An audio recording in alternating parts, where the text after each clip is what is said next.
안녕하십니까.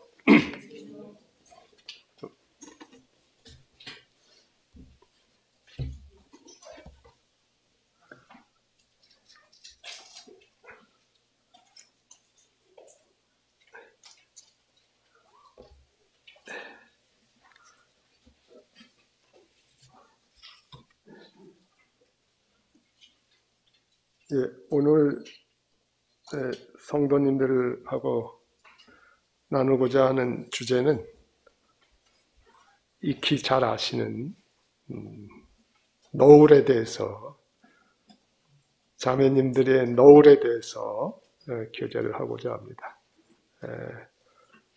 한간에 저희 모임 가운데 노을을 안 쓰는 그런 모임도 생기고, 그런데 이 노을이 주는 그런 영적인 의미, 특히 교회의 실행을 통해서 하나님께서 말씀으로 주신 이 실행에 대해서 이것이 얼마나 중요한 것인가를 한번 살펴보기를 원합니다. 고린도전서 11장 1절부터 이제 16절까지를 교제하겠습니다.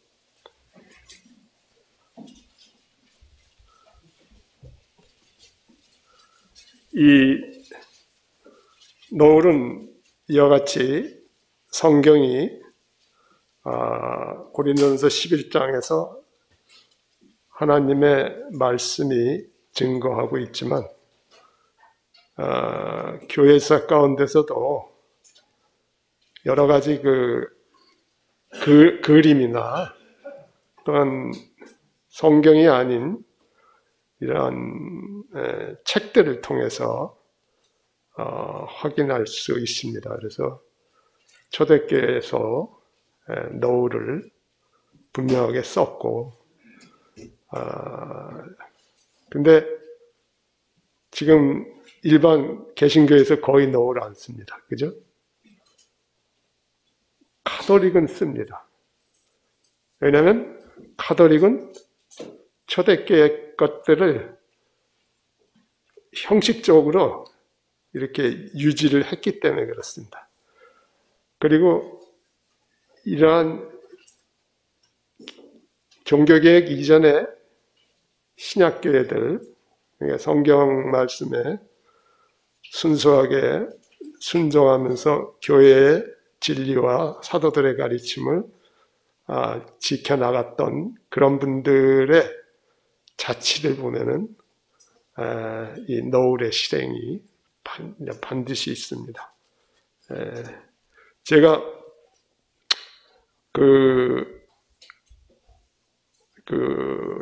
어떻게 주님이 기회를 주셔가지고 이렇게 학회에 참석하게 됐고, 그래서 프랑스에 있는 어떤 작은 도시 학회가 있어갖고 학회에 참석했었고, 그러니까 학회 끝나고 제가 이탈리아 북부 알프스 산맥 지역에 왈덴시안들이 그쪽에 살던 마을을 방문했었습니다. 거기서 이제 토리노라는 큰 도시에서 택시 타고 한 1시간 정도 갔습니다. 그래서 삐에몽이라는 그런 골짜기가 있고, 이제 마을이 그 아래 있었죠. 옛날에는 핍박받았을 때는 왈도파들이 산으로 가서 이제 산 동굴에서 예배드리고 그랬죠. 근데 그 마을에 보면은 박물관이 있습니다. 박물관에서 보면은 자기 조상들, 그리고 근래까지 이렇게 자기들의 어떤 선조들의 그런 유산을 가지고 이렇게 했던 것을 보여준다면 이렇게 다 노을을 쓰고 있습니다. 모일 때 노을을 쓰고. 그리고 제가 거기서 이제 역사책들을 좀 사갖고 왔는데, 거기서도 보면은 분명하게 노을의 실행이 있고. 근데 이것이 이제 종교개혁 이후로 그냥 이렇게 사라졌죠. 하여튼, 이 고린도 교회 의 문제점이 이제 좀 몇 가지 있습니다만, 특별히, 이제 11장에 와서는 너울과 만천에서 일어나는 일들을 바울 사도가 이렇게 교훈을 하고 있습니다. 이 고린도 교회는 그 당시에 국제적인 상업도시였습니다. 그리고 이 타락한 종교, 그리고 그냥 부도덕한 그런 음행과 부도덕한 그러한 범죄가 그냥 저기 했던 그런 온상지였습니다. 헬라어의 코린도아조마라는 단어가 있어요. 그건 고린도 때문에 생겼습니다. 그건 뭐냐면은 타락한 삶으로 인도하다, 이런 뜻이에요. 그러니까 얼마나 고린도라는 도시가 얼마나 부패하고 도덕적으로 타락한 도시였나는, 거기에 이제 고린도의 아프로디데 신전이 있습니다. 그 당시에 그 신전에 여사제가 1000명이 있었습니다.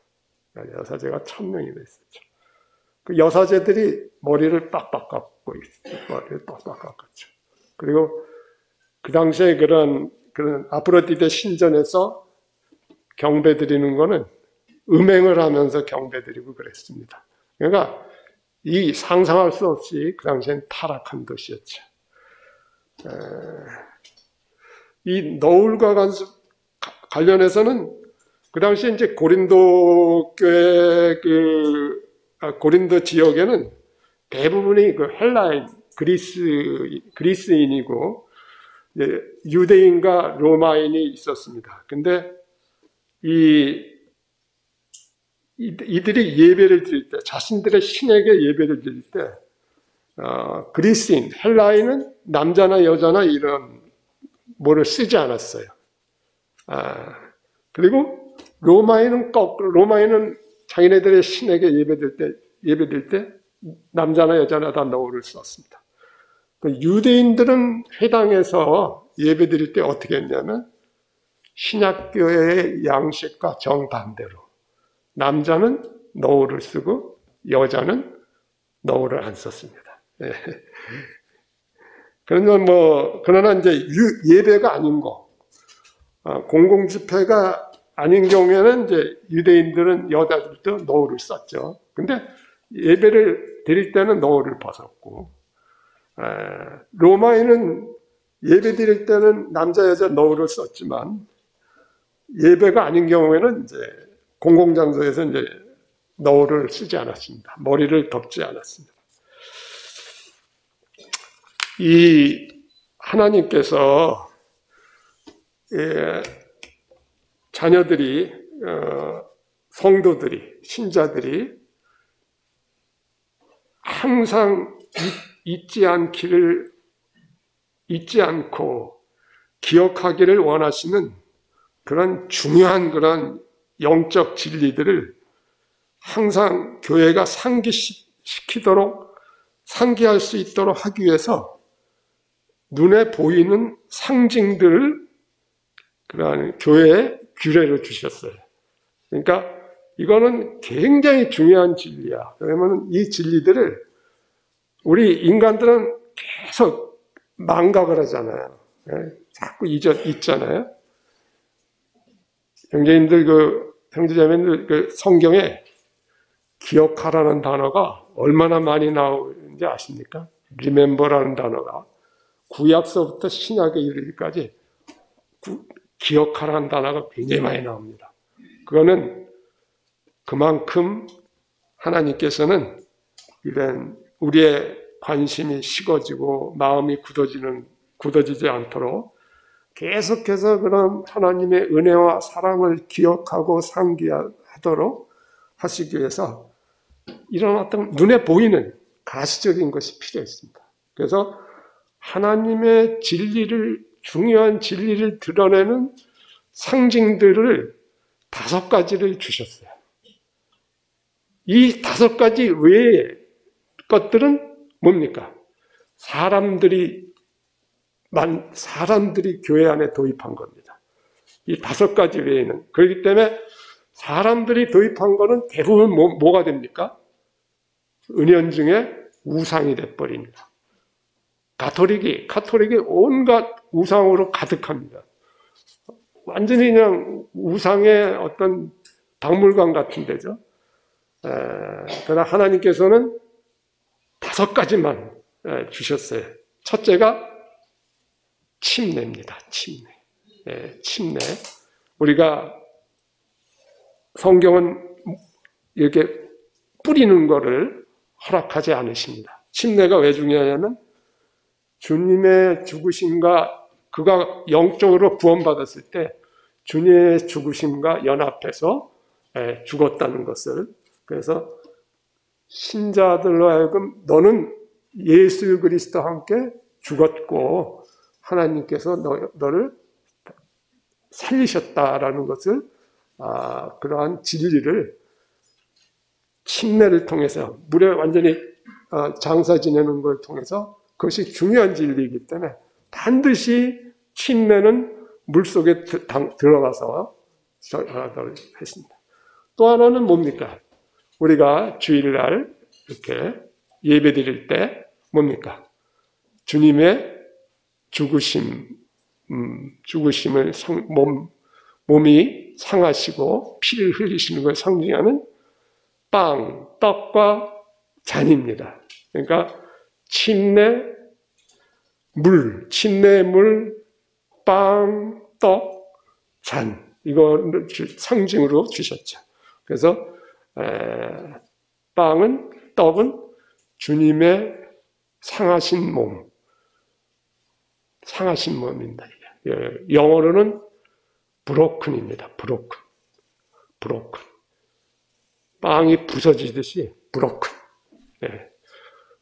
근데 이렇게 몸이 찢어졌다고 표현하시는 분들이 있는데, 주님은 몸이 찢어지시가 아니시죠. 상하셨죠. 이사야서 53장에 상한다는 표현이 많이 나오죠. 그리고 이 잔, 피를 상징하는 겁니다. 그리고 나머지 2개가 뭐냐면은 바로 너울하고 또 하나가 있습니다. 그게 뭐냐면 자매님들의 긴 머리입니다. 자매님들의 긴 머리, 그리고 너울.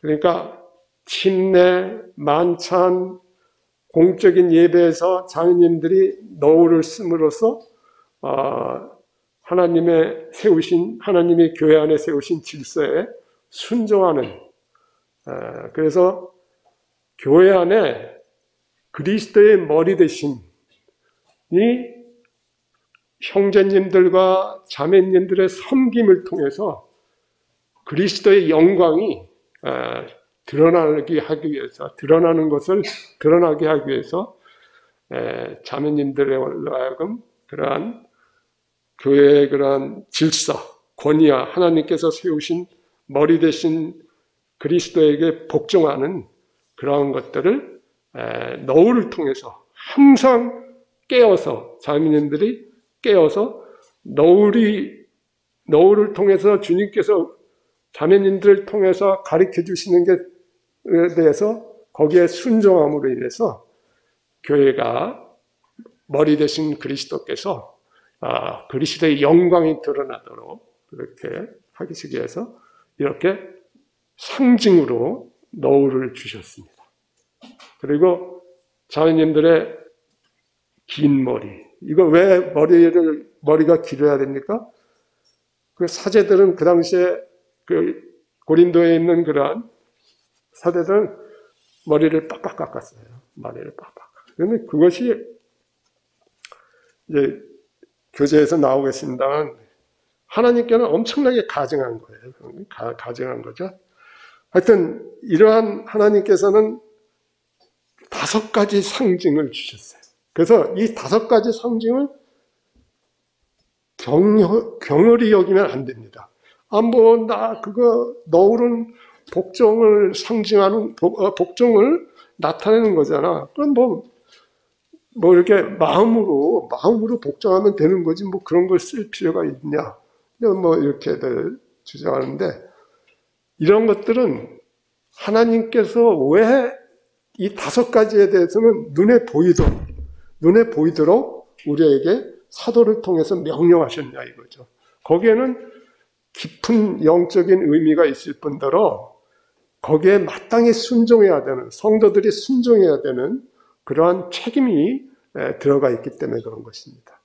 그래서 뭐 성경에 보면은 하나님께서는 속만 깨끗하기를 원하셨습니까? 주님이 이 땅에 오셨을 때 바리새인들은 속이 더럽고 겉만 깨끗했죠. 그죠? 주님이. 근데 주님이 뭐라고 말씀하셨죠?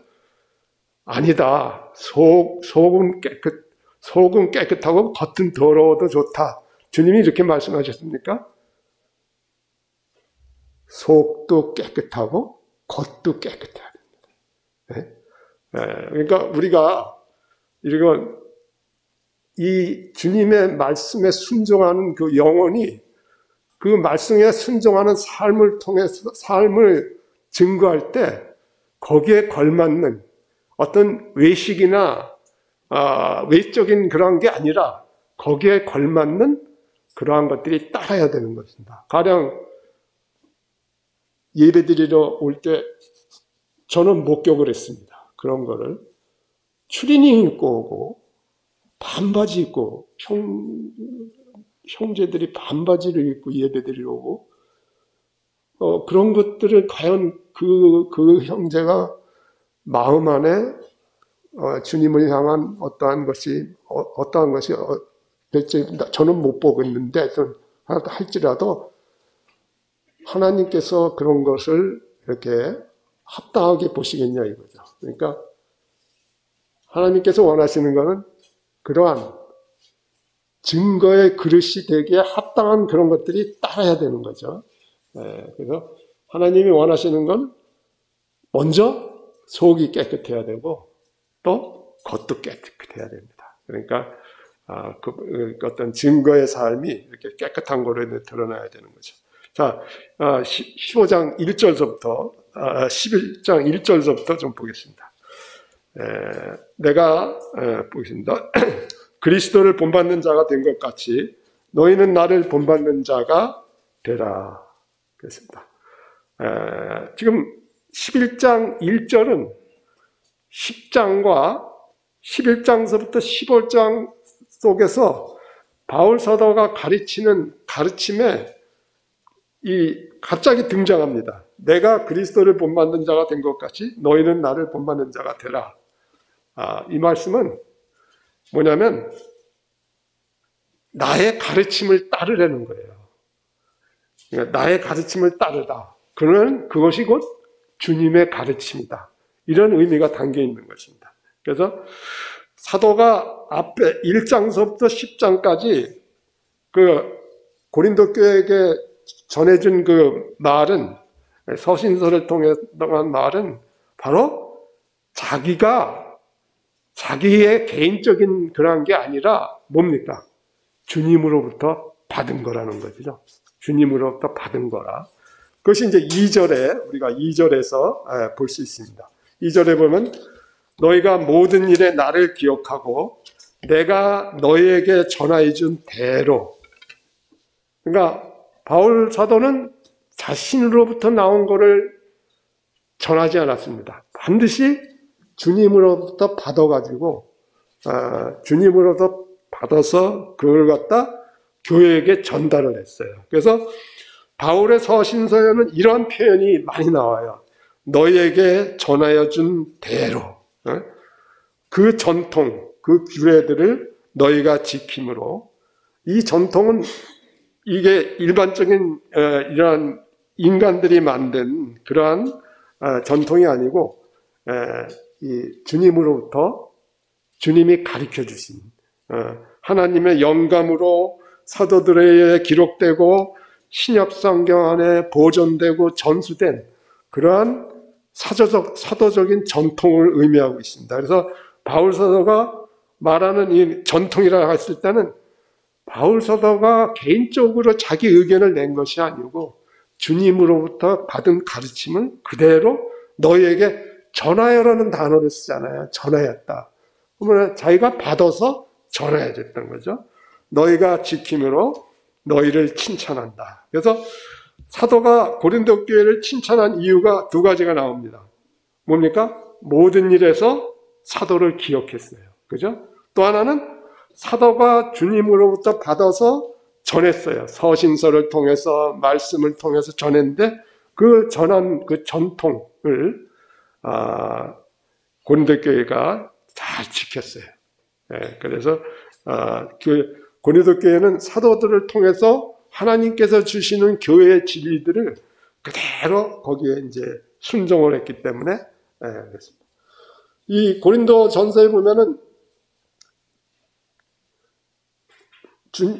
바울 사도가 주님으로부터 받아서 지역교회로서의 일어날 수 있는 모든 문제점들, 대부분의 그 대표적인 문제점들, 신약교회 안에 충분히 일어날 수 있는 지역교회의 문제점들에 대해서 주님으로부터 받아서 가르침을 줬죠. 보면 고린도 교회에 어떤 문제점들이 있습니까?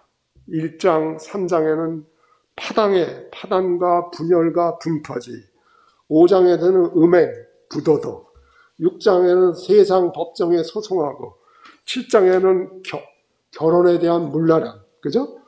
10장에는 주의 상과 마귀의 상에서 먹는 일, 우상 숭배에 대해서 나오고, 11장에서는 이제 너울과 만찬에 대한 문제가 나오고, 12장에서는 은사에 관해서 또 은사 남용하는 은사에 대해서 나오고, 13장에서는 그런 은사를 발휘하는 데 있어서 반드시 사랑 안에서 은사를 발휘해야 될 것에 대한 가르침을 주고, 14장에서는 지역교회의 공적인 모임에서 어떻게 하나님께서 세우신 질서를 따라서 모임을 통해서 섬길 것인가 하는 그런 가르침이 14장에서 나오고 있죠. 15장에서는 부활에 관한 잘못된 교리, 그렇죠? 고린도 교회 안에 퍼진 잘못된 교리를 바로잡는 이러한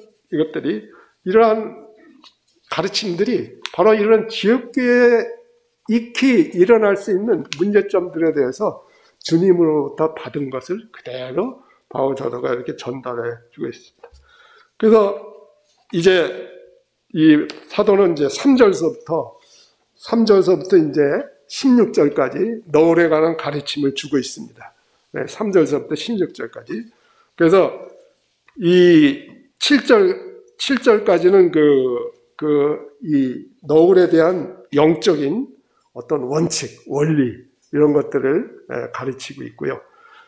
8절서부터 12절까지는 그러한 원리들의 성경적인 근거를 갖다가 구약 성경에 기록된 그러한 창조라든지 이런 것을 통해서 성경적인 이유를 제시하고, 또 13절에서부터 15절까지는 이런 사도들의 가르침과 상관없는 우리의 본성이 어떻게 머리에 너울을 쓰는 것에 대해서 어떻게 본성이 얘기하고 있는지, 이런 거를 통해서 이제 가르침을 주고 있습니다.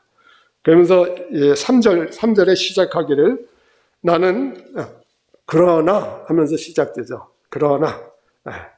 그러니까 2절에서 칭찬을 했어요. 칭찬을 하고서 3절부터는 뭐라고 시작하고 있어요? 3절이 그러나. 이게 뭘 의미합니까? 사도가 지역교회에게 전한 대부분의 전통과 규례를 고린도 교회가 지켰지만 머리를 덮는 것하고 주의 만찬에 대해서는 순종하지 않는 것들이 있었어요. 그래서 그러나 하면서 사도는 이제 본격적으로 너울의 가르침에 대해서 나는 너희가 알기를 원한다. 그죠? 이 너울로 상징되는 머리됨, 권위와 질서, 교회 안에 주신 권위와 질서, 그리스도의 머리 대신 그런 것들이 얼마나 중요한 것인지를 너희가 지금 잘못된 실행을 하고 있다. 그래서 너희가 정말 이것에 대한 그 의미를 알기를 원한다. 그러면서 가장 덮는 것에 대한 덮는 것을 상징으로 주신 것에 대한 영적인 원리, 뿌리가 되는 말씀을 하시게 뭐냐면 남자의 머리는 그리스도고 여자의 머리는 남자고 그리스도의 머리는 하나님이시다 라는 것을 줍니다. 그래서 너울에 대한 가르침의 가장 근본 원리는 이러한 하나님과 그리스도 그리고 남자와 여자 사이에 권위와 그 권위에 순종, 복종하는 것을 통해서 그러한 하나님께서 이러한 관계 속에 세우신 질서가 회복됨으로 인해서 교회 안에서 머리 되신 그리스도가 그리스도의 영광이 드러나는 것을 너희가 알기를 원한다 하면서 이 그리스도의 머리 되심을 통한 영광이 드러나. 그래서 교회 안에는 오직 하나의 머리 그리스도만이 영광을 받으셔야 된다라는 것을 지금 그러한 가르침의 어떤 핵심을 갖다가 이 3절에서 이 3절 말씀으로 남자의 머리는 그리스도, 여자의 머리는 남자, 그리스도의 머리는 하나님이시라는 것을 이렇게 하고 있습니다. 그래서 이 남자의 머리는 그리스도라는 것은 원래 이 창조 때 하나님께서 아담을 창조하시면서 어떻게 했습니까? 아담으로 하여금 우주 만물을 다스리도록 했죠. 그리고 이제 그리스도의 그 구속 사역으로 인해서 신약 교회에 와서는 이 남자를 통해서 이 교회의 실행이 모두 남자만을 통해서가 아닙니다. 남자를 통해서라는 건 뭐냐면 형제 자매님들의 섬김이 이렇게 남자를 통해서 이렇게 그리스도의 영광을 드러내는 그런 저기가 된다. 남자의 머리는 그리스도는 이제 그러한 것들의 의미가 돼 있고요. 여자의 머리는 남자다라는 말씀은 여자는 어떤 권위 아래 있다는 것을 말씀하고 있습니까? 여기 여자의 머리는 남자요. 그러니까 여자의 머리는 남자라는 것은 여자의 권위는 누구라는 거죠? 남자라는 거죠. 그런데 남자의 머리는 누굽니까? 그리스도죠. 그러니까 결국 여자는 두 개의 머리가 있는 겁니다. 그죠? 남자와 그리스도가 있는 것입니다. 궁극적으로는 그리스도입니다. 왜냐하면 남자의 머리도 그리스도이기 때문에. 그러나 하여튼 여자의 머리는 그리스도, 그리고 남자. 교회 안에서는 남자를 뭐라 그럽니까? 형제, 그죠? 형제, 참. 근데 요 원리가 가정에서도 적용돼요. 가정에서 우리가 골로새서 3장 18절에 보면 아내들아 너희 남편에게 복종하라. 그죠? 그것이 주 안에서 합당합니다. 그래서 이 여자의 머리, 여자가 권위 아래 있게 되는 권위의 영역은 교회와 가정에서 남자를 머리를 두고 있는 것입니다. 남자를 머리게 되는데, 근데 이제 보통 이런 말하면 자매님들이 좀 심기가 불편해지시죠. 근데 전혀 그렇지 않습니다. 이건 주님께서 뒤에 이제 계속 이제 가르치고 계십니다. 그래서 왜냐면 여자의 머리는 남자라는 말씀에는 그렇게 바울 사도를 통해서 주님이 가르치실 때 남자와 여자를 무슨 여자는 열등하게 이렇게 대하시는 그런 것이 아닙니다. 우리는 심지어 하나님과 그리스도도 어땠습니까? 하나님과 그리스도는 동등하신 분이세요. 동등하신 분이시지만 하나님께서 이 땅에서 일을 하시기 위해서 구속의 사역을 성취하시기 위해서 스스로 동등됨을 취할 것으로 여기지 아니하셨어요. 그리고 그 요한복음에 보면 여러 가지 말씀들이 있지 않습니까? 아버지께 복종하고 아버지께 순종한. 그래서 그것은 신분에 있어서는 그리스도와 하나님, 아버지와 아들은 신격이나 신성에 있어서는 어떻게 보면 동등하신 하나님이셨어요. 그러나 우리를 위해서 구속의 일을 수행하기 위해서 아들이 십자가에 죽고 사람으로 오셔서 십자가에 죽고 하는 이러한 모든 구속 사역을 실제적으로 담당하셨고, 아버지께서는 그 일들에 대해서 어떻게 했습니까? 계획하시고, 그리고 성령께서 이제 그 일들이 신자들 가운데 효과적으로 적용될 수 있도록 교회 안에서 역사하시고 이런 것들이. 그러나 세 분 하나님은 특별히 여기서 언급하는 하나님과 그리스도는 동등하신 분이시지만 권위에 있어서는 그리스도께서 그리스도의 머리는 하나님이 되셨던 거죠. 그죠?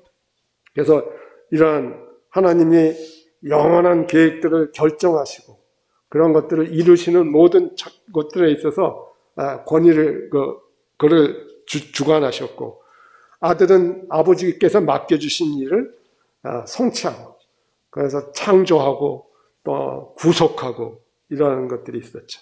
그래서 그리스도의 머리는 하나님이시라는 말은, 이것은 굉장히 그 권위와 복종에 대한 굉장히 어떠한 위대한 양식을, 패턴을 우리에게 제시하고 있었어요. 그러니까 그리스도께서 남자의 머리가 되시고, 여자의 머리는 남자라는 이 권위와 질서에 대해서 그리스도께서 본이 돼서 권위에 복종하는 것에서 본이 되어 주신 거죠. 그죠? 이렇기 때문에 남자는 반드시 그리스도를 따르는 자로서 그리스도께서 아버지 하나님의 그 권위에 복종하셨듯이 남자는 그리스도께, 여자는 남자에게 복종해야 되는 그러한 본을 보여주셨죠. 그래서 이러한 이 주님께서 육체의 날들 동안 그런 아버지께 복종하신 것들은